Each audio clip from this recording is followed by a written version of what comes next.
You know, I have to get situated first. Hey everybody, welcome to Escrowtainment. This is the podcast that aims to unlock the hidden potential in your real estate transactions. We are your hosts. I'm Brittany Siciliano. I'm Tammy Stone.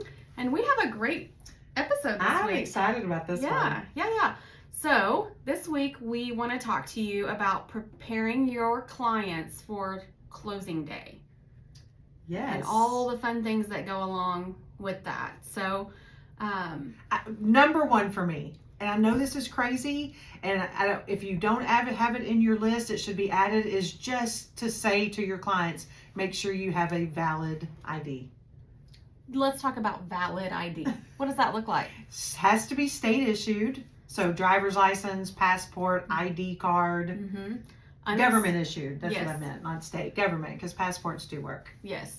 So make sure you tell your clients to check the expiration date. You know, a lot of times lenders can help with that on the buy side, but I literally had a closing just a few weeks ago where it had expired in days. I mean, it wasn't even that long. Probably waiting to renew to update your address, but for our notary books, we have to have a valid ID. So luckily they were able to do the renewal online, like literally at the closing table on their phone. That's lucky. Very lucky, because if it gets too far out, then you're taking a trip to DMV, which yes. I hear is still real back up. Really? I'm yes. making the appointments. I haven't had to do it often, I think just once, but I found it. I love the appointment idea though. Yes. Yeah. Versus the sitting there and drawing the number. And waiting forever. Yes. Yeah. Other forms of ID. We can take a government issued passport. Yeah. Concealed handgun. An ID card. So it doesn't necessarily have to be a driver's license, right? Right. Did you say that? You said that, didn't you? Sorry. Did you say ID card? Maybe. Okay. We're just reiterating. Yeah. We can even take the military IDs, right? Yeah. The what are those cards called? You know, that have the picture on them that are issued by the, you know, like Marine Army, the U.S. Army. What are those called? I don't know. Okay. You never taken one of those? I haven't. Okay. No credit cards, no debit cards. You No. know, those don't kind of fit for ID. That does not work. Okay, so you can talk to your clients about their identification, making sure that their identification is up to date. You can also talk to them about good funds. You know, at the title company, I know we try to do a really good job of making sure people know what type of money to bring to closing, but good funds is a real thing. And I always give when they're like, well, can you take a card, a credit card, or a debit card? You have to remember that a debit card or credit card, you can call your bank and you can put a stop on that. You can dispute it. So as a title company, we have to have good funds because we're literally funding to the seller, to the surveyor, to all the invoices. Mm-hmm. You know, they're being funded the same day we're paying you, and we have to have immediately available funds in order to be able to do that. Otherwise, we have to wait. What is it, like 7 to 10 days for a check to clear the bank account? So what is good funds? So cashier's check. Cashier's check right? is good, yeah. And wire transfer. Yeah, that's it. No cash. No cash ever. We don't take cash. Yes. We don't. Yeah, no, it's no fun to get it to the bank or track it or be known for that. Right. You know. Right. Yes. Shoot 'em up, bang bangs, mate. Come get your cash. We do not carry cash. We don't carry cash. We don't carry cash. Money orders. Excuse me. Even for closing? No. Okay, I didn't think so. Money orders are not good. Earnest money, yes, but not closing. Not Yeah. at the day of closing. Cashier's check, wire transfer. Good That's funds. it. Real simple. Right. And that's specifically what our company, McKnight Title, does accept. I know some companies don't accept one or the other, but you should be getting notified that. But prep your clients for it is the big thing. Like, let them know so that they know they need time to go get a cashier's check or move some money around, whatever they're doing. Move some money around, get the process down with their bank on what's required. Oh my gosh, side note. Like if they're moving money from like a money market account or a retirement account, I mean, they may not be able to do it same day. Right. And some banks may have cap limits on what can be wired each day. Like I've run into that before. Yeah. So just give them time. Or you've got the people that are moving here, but their account is from the state they're from. You've got to kind of figure out how to get those funds. And there are ways. There's things you can do. It just might not be the day of closing. No, but a conversation to prepare them. Right. You know, Right. you don't need to figure A it out plan. for them, but just have y'all thought about how you're doing this, what, Right. you know, what's your plan. Yeah. Definitely preps them for closing For sure. in a stress-free sure. way. Let's talk about, you know, why is it? Contracts are written, closing dates are assigned, and then by the time closing date rolls around, and I'm not talking because there was extensions or something. Nobody's in town. Yeah, someone's not available. What's up with that? They're on a Disney cruise. What's the breakdown? I never can figure that out. Right. You know? Yeah. So what would you say to that? Like, ask them if they're going out of town, Or when is they this a sign good contract? closing date? Are you going to be in town? Yeah. Yeah, because there's more fees and stuff associated if you're not. Right.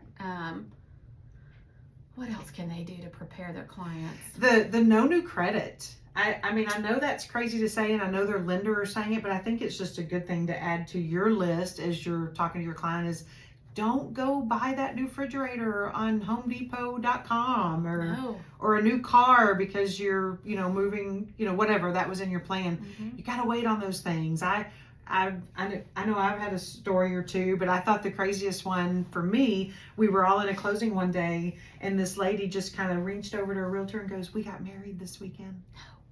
Yeah. So the borrower became a single man to a married man. Oh no. During the closing. So and that affects the whole. It does, because I think as a married person, your spouse has to, maybe their debt income go into play. No. I don't know. We ended up closing, but I do think there was a day delay. But you know, don't make any big changes with your credit, and I think that's a good thing to continue to remind borrowers, because they just don't think that way on the one time they buy a house every 5 years. Yeah. Something else doesn't really have to do with the title company much, but it has come up at the closing table quite a few times. So when do I get my utilities turned on? You know, a buyer doesn't know that. Or a seller goes, when do I turn my utilities off? How do we know when they're going to get their, you know, account in their name? Right. So maybe having a conversation with the utilities thing, maybe that would just help make the closing process go smoothly. Everything's been thought of. You look really great to your client because you've kind of covered some of these things for them. They're thinking about packing, moving, registering in different areas. Still working, you know, whatever working. things they have going. Yeah, life doesn't stop just because you have a closing, you Right. know? Yeah. Yeah, so I think that's good. I had funny, well, it wasn't funny because it killed the deal, but they went out and got a car the day before. Oh. And they rolled up to closing with the new car. And the lender went to pull the credit the day of closing before they sent their funding wire, because I think they do like those soft pulls, you know, through closing. And they saw the car, and it threw their entire ratio off. Right. They could not undo it, and they couldn't close. I mean, it got nasty with, you know, you have a seller who's thinking their closing is going, they've moved, you know, big old mess. But buyer was able to do that because they were able to show credit worthiness for a big house, and their credit score jumped, and they got, you know, they fell victim to the mailers. Right. I don't know. I don't know how that works. Yeah, the new car, no payment for 3 months. Yeah. Something that was enticing. Totally. I do have one more crazy story. So, back to preparing for closing, you know, if your client is keeping some items that normally would stay with the house, or there's a bill of sale for some things, or there's a promise to be made as of closing date, you know, kind of review those and make sure those are upheld.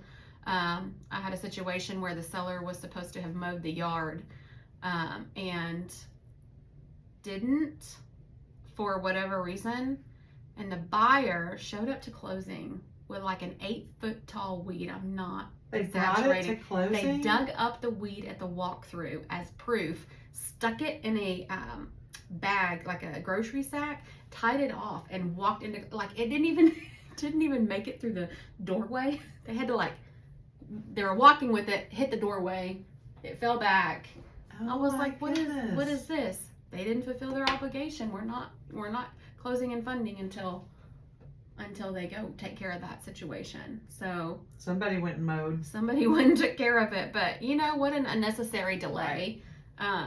and I don't think there was any ill intent. I think there's just a lot Yeah. going on for people, and you can really be that rock to help them. Right, which kind of leads into our tip for the day is kind of having a checklist. Yeah. You know, whatever your checklist is, I'm sure you have more of these than we do on things that happen too. But Yeah. what are the important ones that most people miss? Because, I mean, Yeah. What are things you think would make you be the best agent possible for your client, that could help them through? I mean, I definitely would say run through the things we talked about, but you probably have more. right. That's what I mean. Yeah, Mhm. we're only thinking of the ones we hear about.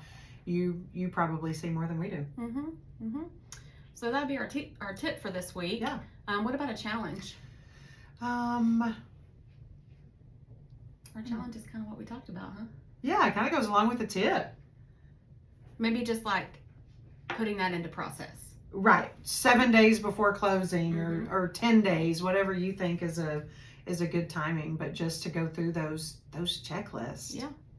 Yeah. And like start with your next closing. Right. Just put it on your calendar a week before closing. Make a nice little Word document, you know, that you send, or a cute little text template or something. Yes, Yeah. Easy. Yeah. Use social media tips and tricks. Right. You know? For sure. It'd be good. You make the ask this week? I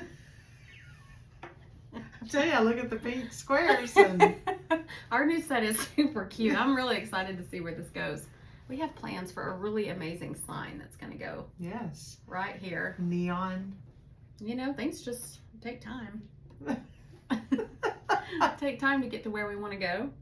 Well, thanks for joining us. Don't forget to like our video, subscribe, reach out to us, podcast@mcknighttitle.com. We also have a Facebook, an Instagram, a TikTok.